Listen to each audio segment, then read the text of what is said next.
পৃথিবীর মধ্যে সবচেয়ে সুন্দর দেশের একটি সিঙ্গাপুর, পৃথিবীর মধ্যে উন্নত দেশ সিঙ্গাপুর, পৃথিবীর অন্যতম ব্যয়বহুল দেশ সিঙ্গাপুর।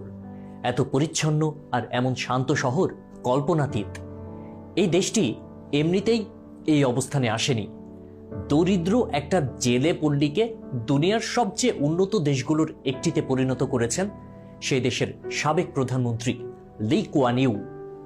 যখন দেশের দায়িত্ব কাঁধে চেপেছিল তখন সিঙ্গাপুরের মানুষের মাথাপিছু আয় ছিল মাত্র $500। 31 বছর পর যখন লি কুয়ান ইউ অবসরে গেলেন, সিঙ্গাপুরের মাথাপিছু আয় তখন $14,000। 716 বর্গ কিলোমিটার আয়তনের নগর রাষ্ট্র সিঙ্গাপুরের প্রধানমন্ত্রী হিসেবে লি দেশকে নেতৃত্ব দিয়েছেন 31 বছর। তার পূর্বপুরুষ চীন থেকে এই দ্বীপে এসেছিলেন 3 পুরুষ আগে। তার নেতৃত্বেই ব্রিটিশ সামরিক ঘাঁটি থেকে বিশ্বের অন্যতম শীর্ষ মাথাপিছু আয়ের দেশে পরিণত হয়েছে 55 লাখ মানুষের দেশ সিঙ্গাপুর। এই কারণে তাকে বলা হয় আধুনিক সিঙ্গাপুরের জনক।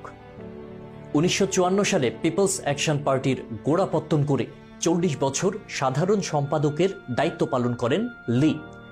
সেই পিএপি কখনো সিঙ্গাপুর শাসন করেছে। পার্লামেন্টে বিরোধী দলের সদস্য আছেন মাত্র 6 জন।